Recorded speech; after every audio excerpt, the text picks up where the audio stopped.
Yokohama B Corsairs versus Shinshu Brave Warriors.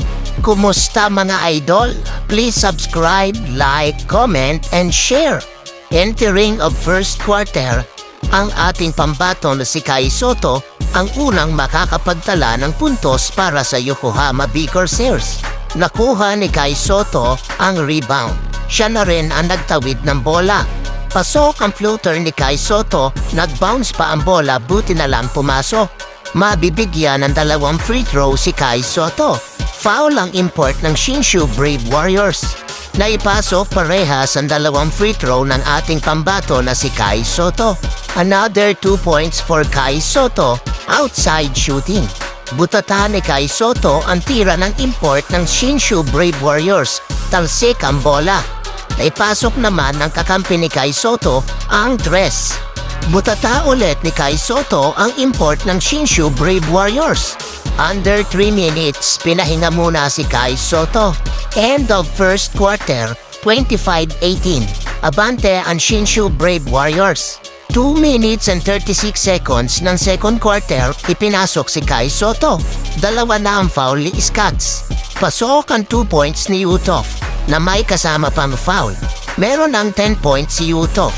Hindi na nakapuntos ang ating pambato na si Kai Sotto dito sa second quarter, pero nakapagbigay naman siya ng assist. End of second quarter, 40-38. Abante ng 2 ang Yokohama B Corsairs. Entering of third quarter, tinawagan ng referee si Kai Sotto ng goaltending.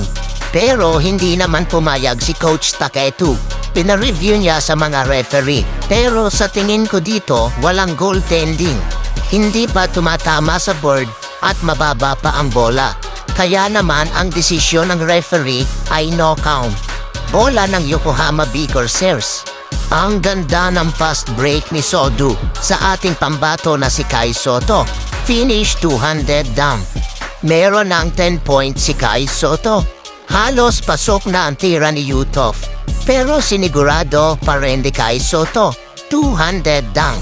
Sodu pass to Kai Sotto. Pasok ang left-handed layup.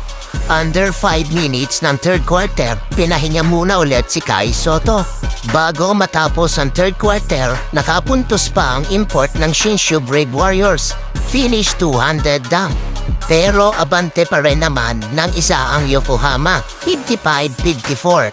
6 minutes mark ng fourth quarter, ipinasok si Kai Sotto. Ang ganda sana ng alley-hoop kay Kai Sotto, sablay lang pero nakuha pa rin niya ang follow-up dunk. 14 points na si Kai Sotto. Butata na naman ni Kai Sotto ang isang import ng Shinshu Brave Warriors. Talsik na naman ang bola. Sablay ang tira ni Sodu. Buti na lang natap ni Kai ang bola. Nakuha ni Uthoff. Uthoff assist to Kai Sotto. Pasok ang layup. 16 points para sa ating pambato na si Kai Sotto. Sa huli, panalo ang Yokohama B Corsairs. Abante ng 10 ang Yokohama. Final score, 79-69. Gumawa si Kai Sotto ng 18 points, 7 rebounds, 5 monster blocks, at 1 assist in 22 minutes playing time. Thank you for watching mga idol.